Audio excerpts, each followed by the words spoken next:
देखो आगे हम नेक्स्ट यूनिट स्टार्ट कर रहे हैं, जनरल प्रॉपर्टीज ऑफ मैटर। इस यूनिट में हम पढ़ेंगे फ्लूइड मैकेनिक्स, इलास्टिसिटी और सरफेस टेंशन। देखो बेसिकली जनरल प्रॉपर्टीज क्या है मैटर की, जो सब्सटेंस है उसके अंदर मॉलिक्यूल्स के बीच में इंटरेक्शन होता है, अट्रैक्शन और रिपल्शन, वो फोर्सेस डेवलप होते हैं, ठीक है।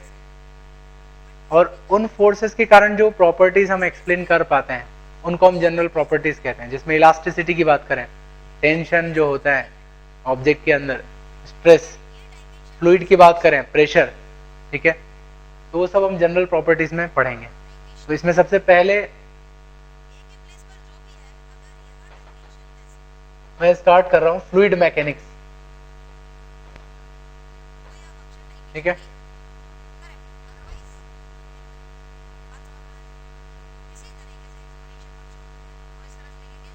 देखो अगर हम डिफरेंट ऑब्जेक्ट्स को या डिफरेंट सब्सटेंस को देखें, उनको ऑब्जर्व करें, तो हम दो बातें नोटिस कर सकते हैं। हम कैटेगराइज कर सकते हैं मैटर को या सब्सटेंस को। एक वो सब्सटेंस होता है जो कि बहुत रिजिड होता है, जैसे सॉलिड के मॉलिक्यूल्स के बीच में बहुत ज्यादा अट्रैक्टिव फोर्स होता है, बहुत स्ट्रॉन्ग अट्रैक्टिव फोर्स होता है, ठीक है। तो वो मॉलिक्यूल्स एक दूसरे को बांध के रखने की उनमें क्षमता होती है, ठीक है। फॉर एग्जांपल अगर मैं इस चौक की बात करूं, तो चौक इस पर्टिकुलर शेप में अभी है, इसका मतलब क्या है कि जो मॉलिक्यूल्स हैं वो एक दूसरे को बांध कर इस पर्टिकुलर शेप में रखने के लायक, ठीक है। आप समझ सकते हो कि इस तरह की लिक्विड की चौक नहीं बनाई जा सकती या गैस की चौक नहीं बनाई जा सकती। क्या होगा अगर हम लिक्विड को इस शेप में लेके आएंगे, उसको होल्ड करने के लिए, बांधने के लिए बाहर से कोई फोर्स चाहिए, वो अपने आप में नहीं बन सकता। जैसे आप इस शेप में लाओगे तुरंत वो फ्लो होना स्टार्ट कर देगा, ठीक है।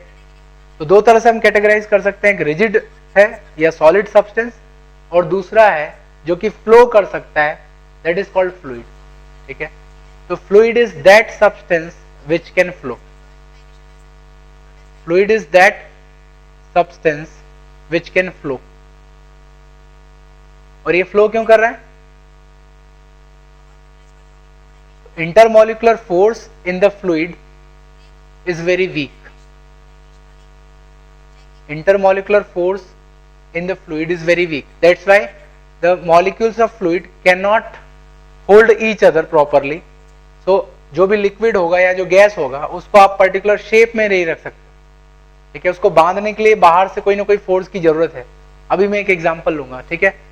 तो fluid is that substance which can flow, and क्या लिखा, the intermolecular force is very weak, right. The example of fluid is liquid, gases and plasma। हमने सॉलिड स्टेट की बात की। सॉलिड में तो जो इंटरएक्टिव फोर्स है बहुत स्ट्रांग है, वो होल्ड कर सकता है, रिजिड बना सकता है इसको। बट बाकी जो स्टेट्स हैं, लिक्विड, गैस और प्लाज्मा, ठीक है ना। प्लाज्मा जो हाई टेम्परेचर सन में जो होता है वो फ्लूइड है, उस पर अगर आप फोर्स अप्लाई करोगे तो वो फ्लो करने लगेगा, ठीक है। जो फ्लोइंग प्रॉपर्टी है या जो वीक इंटरेक्शन है मॉलिक्यूल्स के बीच में, ये प्रॉपर्टी डिफाइन करती है फ्लूइड, ठीक है। तो अभी हम फोकस करेंगे फ्लूइड पे।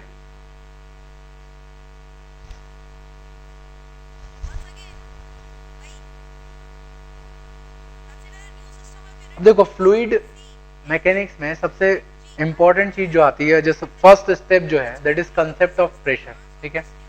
किसी भी लिक्विड या गैस का कुछ प्रेशर होता है, उसके अंदर हर एक पॉइंट पर कुछ ना कुछ प्रेशर होता है।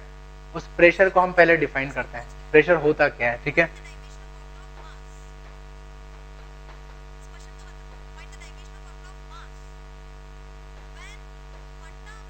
इन जनरल अगर मैं बात करूं, ठीक है, मैं आपको बताऊंगा अभी कि किस तरह से हम प्रेशर को डिफाइन करते हैं। What is pressure? Pressure is force per unit area. Everybody knows that, ठीक है। जब हम फोर्स के यूज से मैकेनिक्स की बहुत सी प्रॉब्लम्स को सॉल्व कर लेते हैं, तो फिर हमें प्रेशर को डिफाइन करने की क्या जरूरत पड़ी? जब फोर्स से सारे प्रॉब्लम्स हो जाते हैं तो हमने प्रेशर को क्यों डिफाइन किया, ठीक है। समझना इस पॉइंट को, तो बात समझ में आएगी। What is the importance of pressure. Pressure को हमने डिफाइन किया फोर्स पर यूनिट एरिया। अगर किसी पर्टिकुलर एरिया पर हम फोर्स लगा रहे हैं तो वहां पर प्रेशर होगा F/A, ठीक है। Actually pressure is effect of force, इस बात को समझना। जैसे इस दीवार पे मैं अभी फोर्स अप्लाई कर रहा हूं, ठीक है, तो फोर्स अप्लाई करने का क्या इफेक्ट पड़ा? इस दीवार पर मैंने फोर्स अप्लाई किया तो जहां जहां भी मेरे हाथ ने कांटेक्ट किया जिन मॉलिक्यूल से, उन मॉलिक्यूल के साथ क्या हुआ होगा? डिस्प्लेस हुए होंगे या नहीं? वो डिस्प्लेस हो गए होंगे, थोड़े से अंदर चले गए होंगे। अब याद करो, कुछ दिनों पहले मैंने बताया था आपको कि मॉलिक्यूल्स के बीच में किस तरह के फोर्स होते हैं। मैं फिर से रिवाइज कराता हूं। मॉलिक्यूल्स के बीच में जो फोर्स होते हैं वो स्प्रिंग की तरह होते हैं। ये कंसेप्ट बहुत हेल्पफुल है। स्प्रिंग की तरह होते हैं। जब वो इक्विलिब्रियम डिस्टेंस पर होते हैं तो उनके बीच में फोर्स कितना होता है? 0।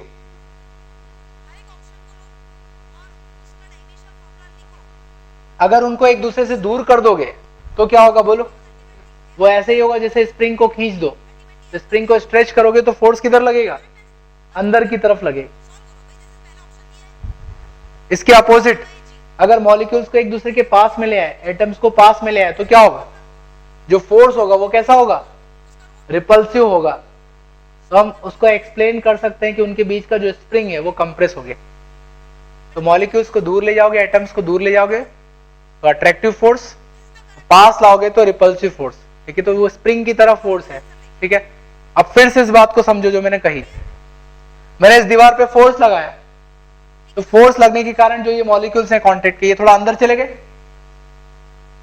तो इसके जस्ट पीछे वाली जो लेयर है उसके एटम्स तो वही है, लेकिन ये एटम उसके पास में आ गए। तो एटम्स के पास आने के कारण क्या हुआ होगा? उनके बीच में रिपल्सिव फोर्स डेवलप हुआ होगा, ठीक है। अब मतलब उनके बीच की जो स्प्रिंग है वो दब गए, कंप्रेस हो गए। अब इमेजिन करो, सेम अमाउंट ऑफ फोर्स लगा रहा हूं, बट अब मैंने क्या किया? एरिया को कम कर लिया। अब मैं कम एरिया पर वही फोर्स अप्लाई कर रहा हूं, तो क्या होगा बोलो? अब कम मॉलिक्यूल्स कांटेक्ट में आएंगे, और कम मॉलिक्यूल्स कांटेक्ट में आएंगे तो उनके बीच का जो डिस्प्लेसमेंट होगा, जो कंप्रेशन होगा, वो ज्यादा होगा या कम होगा? पहले से ज्यादा हो जाएगा। तो अब जो एटम्स है उनके बीच की स्पेसिंग और कम हो गई, मतलब मैंने स्प्रिंग्स को और ज्यादा कंप्रेस कर दिया। तो फोर्स तो उतना ही लगा रहा हूं, बट फोर्स का जो इफेक्ट पड़ रहा है ऑब्जेक्ट पर, सरफेस पर, वो डिपेंड करेगा कि आपने फोर्स को कितने कम एरिया पर कंसंट्रेट किया है। तो जितना कम एरिया होगा उतना अंदर इफेक्ट बढ़ते जाएगा, समझ रहे हो ना। तो जो उसका इफेक्ट है फोर्स पर तो डिपेंड करेगा ही, साथ में इनवर्सली प्रोपोर्शनल होगा area. That's why we have defined this quantity pressure, ठीक है।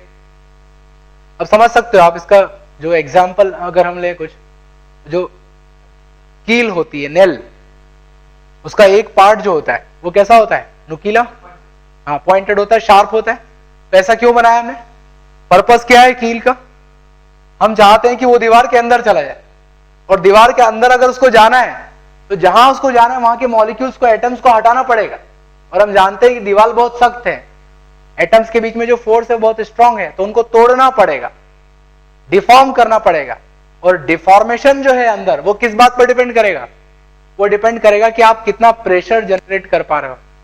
Ultimately force does not decide the deformation, the pressure decides. मेरी बात समझ रहे हो ना। तो आपने नेल पे फोर्स लगाया, फोर्स तो उतना ही है, बट कम एरिया पर उस फोर्स को कंसंट्रेट कर दिया तो उसका इफेक्ट ज्यादा होगा। वो इतना इफेक्ट होगा कि वहां के मॉलिक्यूल्स अलग हो जाएंगे, जगह बना देंगे, और जो नेल है वो अंदर चले जाएंगे, ठीक है ना। उसका एक पार्ट इसलिए शार्प रखा जाता है। मैं एक और एग्जांपल देता हूं, ठीक है। आपने ये नोटिस किया होगा कि अगर हम किसी रेतीली जगह पर जाते हैं या कहीं ऐसी जगह जाएं जहां स्नो है, बर्फ है, तो वहां पे नॉर्मल शूज के साथ चलना बहुत डिफिकल्ट होता है, रेत पे स्पेशली। आप पैर रखोगे और धंस जाएगा पैर। तो कारण क्या है इसका? क्यों नहीं चल पा रहे हैं? उसका रीजन क्या है?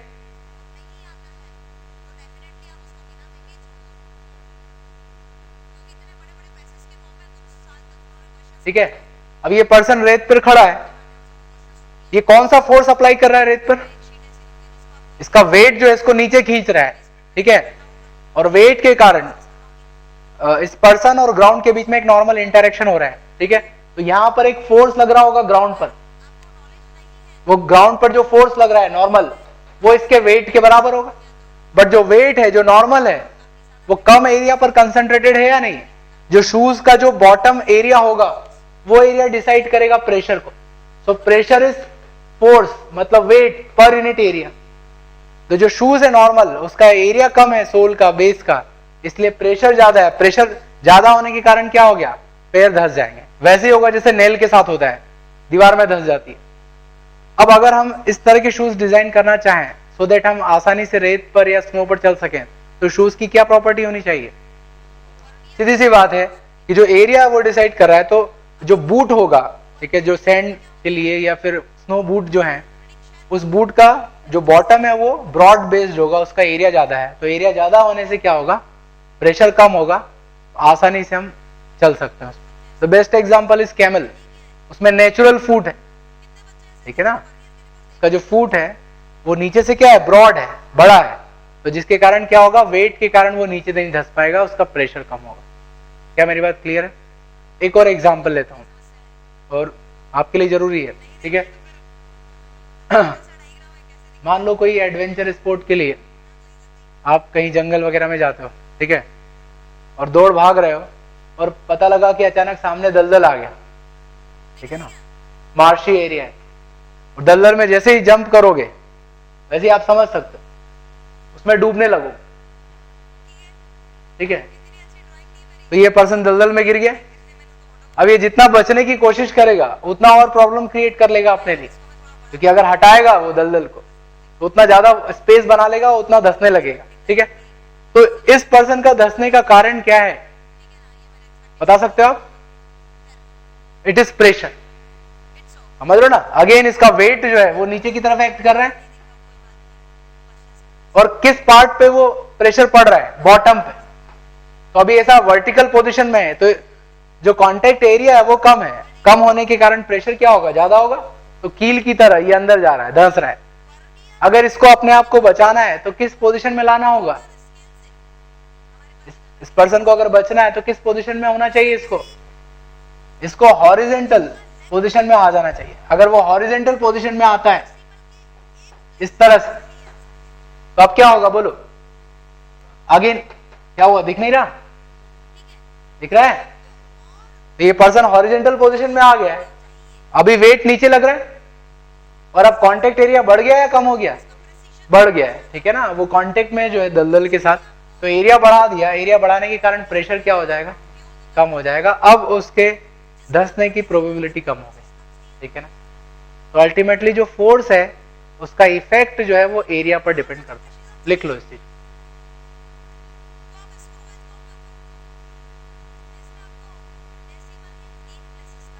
Pressure is effect of force, pressure is effect of force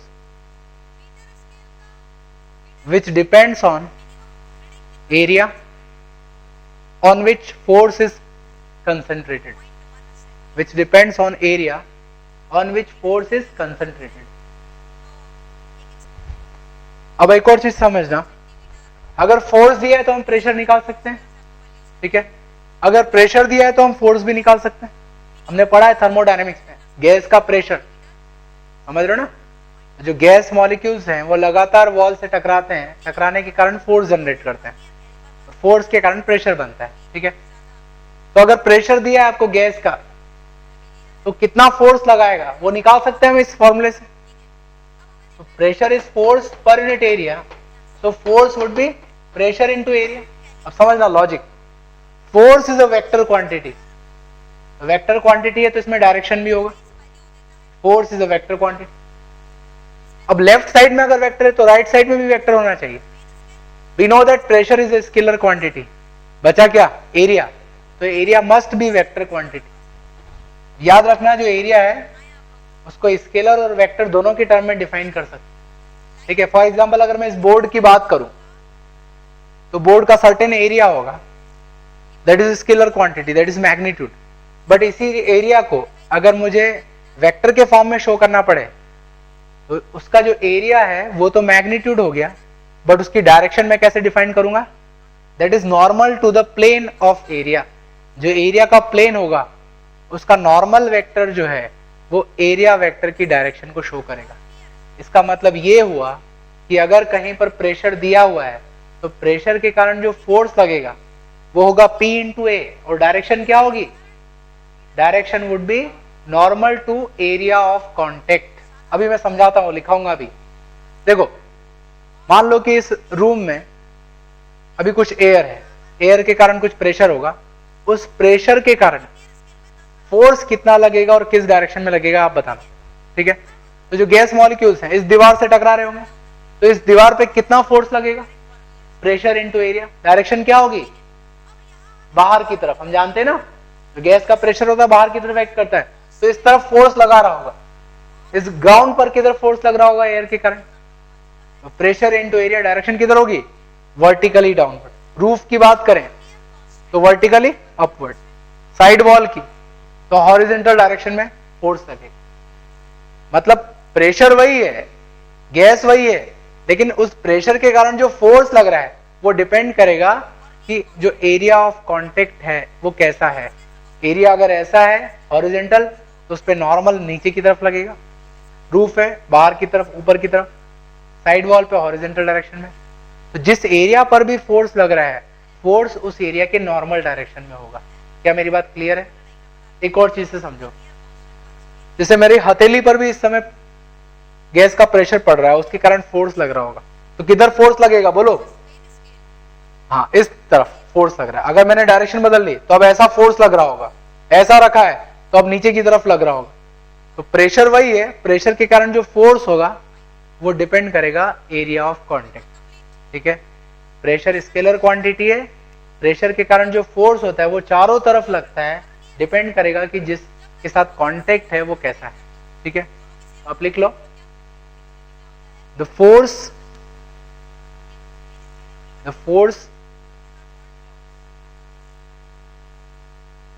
due to pressure, force due to pressure is normal to area of contact. Force due to pressure is normal to area of contact. ठीक है ना?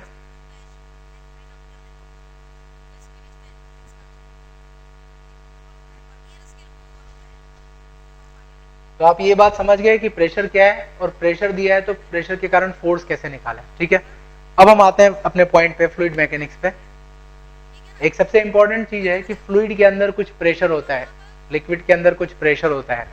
वो pressure क्या है पहले तो हम ये समझें, उसके बाद वो प्रेशर को निकालेंगे। प्रेशर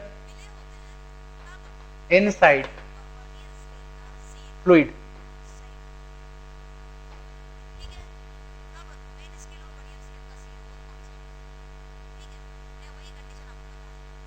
ठीक है?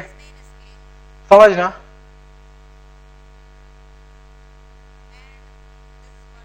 ये एक कंटेनर है, कंटेनर में किसी लिक्विड को हमने फिल कर लिया, ठीक है? कंटेनर में किसी लिक्विड को फिल किया है। अब ये बताओ इस लिक्विड पर कौन कौन से फोर्स एक्ट कर रहे हैं इस समय? कौन कौन से फोर्स एक्ट कर रहे होंगे? एक इसका वेट, ठीक है? लिक्विड का वेट होगा नीचे की तरफ। अच्छा, अगर इसका वेट नीचे लग रहा है तो ये लिक्विड नीचे क्यों नहीं चला जाता? वे सीधी सी बात है, जो बॉटम होगा, जो बेस होगा, वो नॉर्मल फोर्स के द्वारा इसको रोक रहा है, ठीक है? वो जो नॉर्मल फोर्स लग रहा है वो किस पे लग रहा है? अल्टीमेटली लिक्विड पे लग रहा है, ठीक है?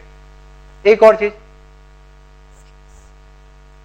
ये कंटेनर की जो साइड वॉल है, क्या साइड वॉल भी लिक्विड पर कुछ फोर्स लगा रही है? सोचो इस चीज, साइड वॉल भी लिक्विड पर फोर्स लगा रही है या नहीं? लगा रही है। ये कैसे प्रूव कर सकते हैं? बड़ा आसान है। अगर साइड वॉल फोर्स नहीं लगा रही हो, इसको संभालने के लिए नहीं लगा रही हो, तो साइड वॉल को हटाने पर भी लिक्विड वैसा का वैसे ही रहना चाहिए, ठीक है? तो आप एक होल बना दो यहाँ पे। अगर होल बनाते हो साइड में कंटेनर में तो क्या होगा? लिक्विड बाहर आ जाएगा। लिक्विड बाहर आ रहा है क्योंकि उसको होल्ड करने वाला जो फोर्स है वो आपने हटा दिया। इसका मतलब कंटेनर की जरूरत पड़ेगी to hold the liquid. Solid के लिए आपको इस तरह की जरूरत नहीं पड़ेगी। सॉलिड में खुद में ही इतना फोर्स है कि वो उस शेप में होल्ड कर सकता है अपने आप। इसका मतलब वॉल भी फोर्स लगा रही होगी, और किस तरफ लग रहा होगा उसका फोर्स?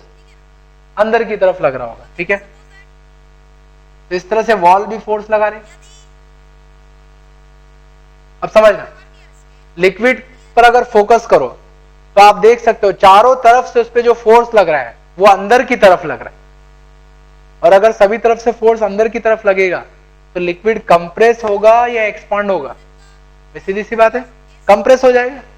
और अगर लिक्विड कंप्रेस हो गया तो इसका मतलब क्या है कि जो मॉलिक्यूल्स हैं, जो एटम्स हैं, उनके बीच की स्पेसिंग क्या हो जाएगी? कम हो जाएगी। मतलब नॉर्मल कंडीशन में जो लिक्विड है उसके अंदर एटम्स के बीच की स्पेसिंग कम हो जाती है, और अगर एटम्स के बीच की स्पेसिंग कम हो गई तो उनके बीच किस तरह का फोर्स डेवलप होगा? रिपल्सिव या अट्रैक्टिव? रिपल्सिव। अभी थोड़ी देर पहले मैंने बताया कि एटम्स के बीच में स्प्रिंग जैसा फोर्स होता है, तो पास आने के कारण ऐसा समझ लो कि वो सारे स्प्रिंग कैसे हो गए? कंप्रेस हो। समझ रहे हो ना? तो अंदर आप देख सकते हो कि हर जगह कंप्रेसिव सिचुएशन बन चुकी है, कंप्रेशन की। समझ रहे हो ना? और कंप्रेशन का मतलब है प्रेशर, स्ट्रेस है अंदर की तरफ, कंप्रेसिव स्ट्रेस। तो हर जगह वो कंप्रेसिव स्ट्रेस डेवलप हो गया है, उसी के कारण प्रेशर जनरेट हो जाएगा। क्या मेरी बात क्लियर है? लिखो इस पहले पॉइंट को।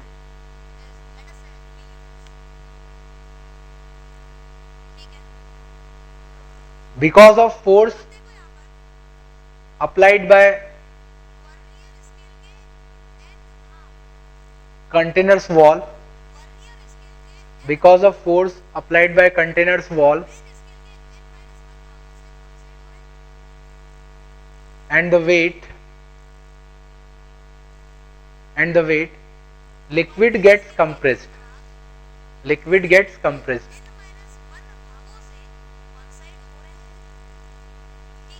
That causes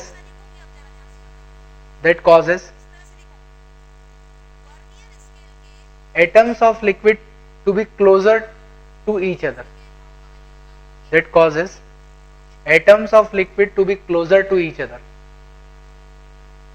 And because of that, pressure is generated at every point inside the liquid.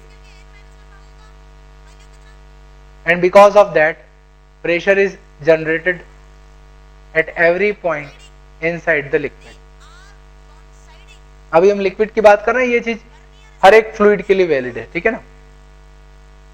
तो प्रेशर जनरेट हो गया, वो प्रेशर कैसा होगा, कैसे फोर्स लग रहे होंगे, उस पर हम थोड़ा फोकस करें, ठीक है? अब ध्यान से समझना। एक स्मॉल सेक्शन ले रहा हूं, एक स्मॉल पार्ट ले रहा हूं लिक्विड का, इसके अंदर छोटा सा पार्ट, और उस पर मैं फोकस करता हूं कि किस तरह से फोर्स लग रहा है, ठीक है? तो लिक्विड का इतना सा हिस्सा है, इस पर कौन कौन से फोर्स लग रहे हैं उस पर थोड़ा सा हम ऑब्जर्व करें। फोर्स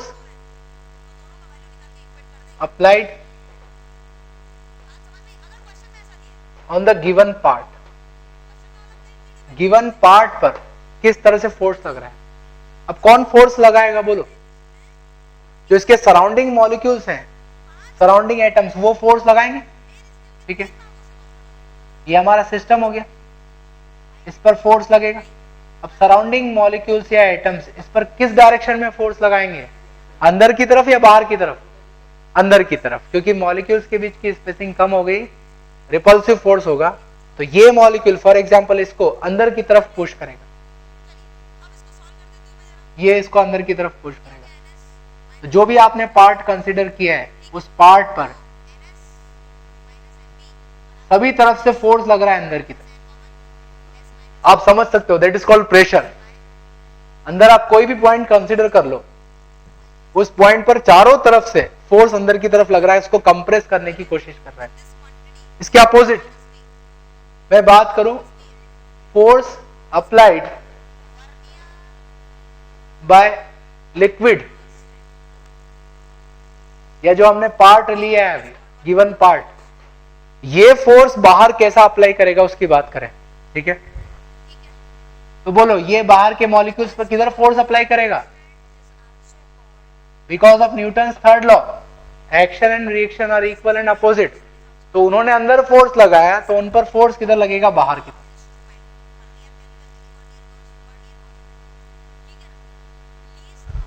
तो आप समझ सकते हो, लिक्विड के अंदर हर पार्ट पर अंदर की तरफ फोर्स लग रहा है, और वो पार्ट बाहर के सराउंडिंग पर आउटसाइड बाहर की तरफ फोर्स लगा है, ठीक है?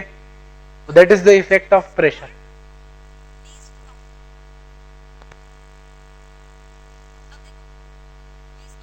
देख लिया?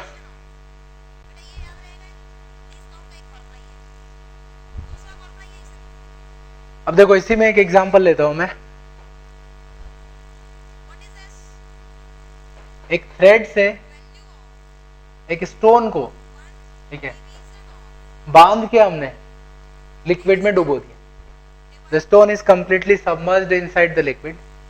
Now we want to know what is the force applied by surrounding water और surrounding liquid on the surface of stone. Stone के सरफेस पर किस तरह से फोर्स लगेगा। जैसा कि मैंने बताया कि जो लिक्विड है उसके हर पॉइंट पर प्रेशर है और उस पॉइंट के कांटेक्ट में जो भी आएगा उस कांटेक्ट पर वो फोर्स अप्लाई करेगा। फोर्स की डायरेक्शन किधर होगी? Normal to area of contact. ठीक है, तो बोलो कैसे फोर्स लगेगा। तो सराउंडिंग लिक्विड को देख लो, तो सराउंडिंग लिक्विड इस पर किधर फोर्स लगाएगा? अंदर की तरफ या बाहर की तरफ? ठीक है ना, मॉलिक्यूल्स पास में आ गए तो कंप्रेसिव फोर्स होगा, तो इस सरफेस पर अंदर की तरफ फोर्स लगेगा। फोर्स की डायरेक्शन भी देख लो, normal to area of contact.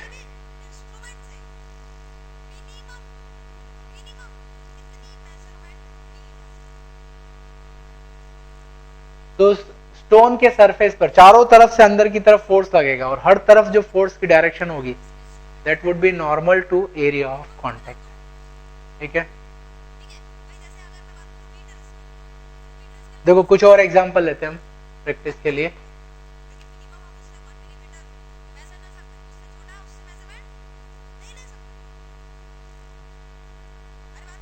इस कंटेनर में लिक्विड को फिल किया है, ये लिक्विड इस कंटेनर पर किस तरह से फोर्स लगाएगा वो हमें ड्रॉ करना है। ठीक है,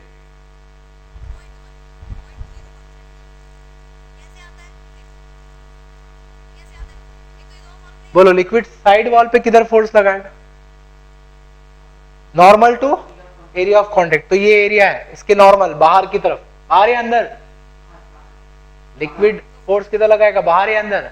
अगर किसी को कंफ्यूजन है तो मैं फिर से बता दूं, ये लिक्विड के मॉलिक्यूल्स है अंदर और ये है कंटेनर के मॉलिक्यूल्स। एक दूसरे के पास आ गए या नहीं? बिकॉज ऑफ प्रेशर पास आ गए, तो पास आने के कारण क्या होगा? Repulsion. Now we want force on the container, तो कंटेनर के मॉलिक्यूल्स पे देखो रिपल्शन किधर होगा? बाहर की। तो इस तरह के फोर्स लगेंगे। अभी थोड़ी देर बाद मैं आपको बताऊंगा कि जो फोर्स है या जो प्रेशर है वो नीचे की तरफ बढ़ता है। क्यों बढ़ता है मैं अभी बताऊंगा। इसलिए प्रेशर नीचे की तरफ बढ़ेगा तो जो फोर्स है वो भी नीचे की तरफ बढ़ेगा। ठीक है,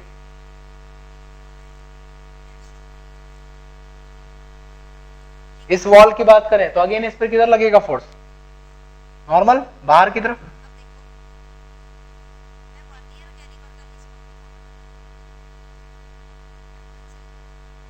ठीक है, और अगर मैं बात करूं force applied bye container on the liquid, container ने लिक्विड पे किधर फोर्स लगाया उसकी बात करूं तो क्या होगा? हाँ, बाय न्यूटन थर्ड लॉ हम देख सकते हैं एक्शन एंड रिएक्शन और इक्वल एंड अपोजिट। तो लिक्विड पर जो है वो अंदर की तरफ फोर्स लगेगा इस तरह से।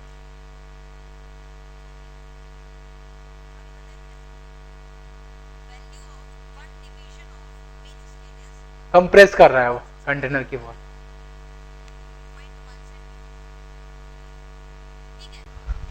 थोड़ा सा शेप बदल देते हैं हम कंटेनर का। इस तरह का कंटेनर है, लिक्विड रखा है इसमें, force applied by liquid on the container कैसा होगा? Normal to area of contact, नीचे की तरफ फोर्स बढ़ेगा।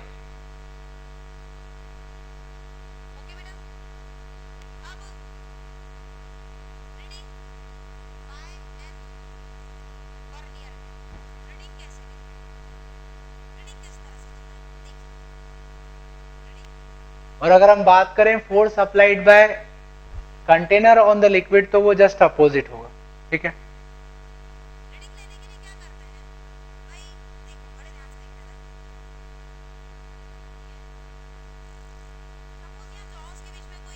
ये मटके में पानी भरा है. What is force applied by water on the walls of pitcher? किधर फोर्स लगेगा? अब हर जगह आपको नॉर्मल बनाना पड़ेगा. वाटर बाहर की तरफ फोर्स लगाएगा, ठीक है. तो हर एक जगह जो एरिया ऑफ कांटेक्ट है उसके नॉर्मल, बट नीचे की तरफ प्रेशर बढ़ता है, इसलिए मैं फोर्स की जो लेंथ है वेक्टर की वो बढ़ा रहा हूं.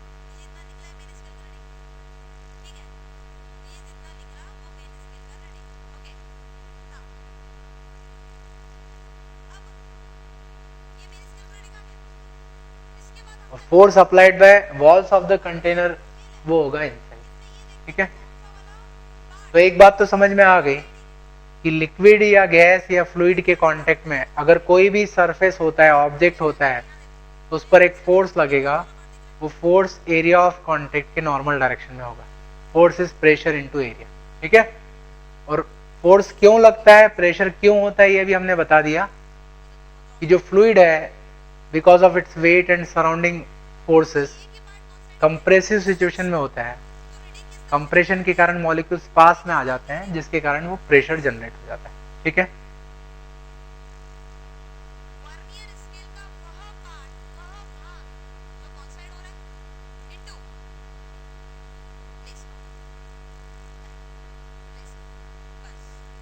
ठीक है, अभी हमने शुरुआत की है, इसको कंटिन्यू करेंगे आगे. नेक्स्ट क्लास में मैं बताऊंगा कि प्रेशर का वेरिएशन कैसा होगा, ठीक है, और इसको फिर आगे हम देखेंगे कंटिन्यू.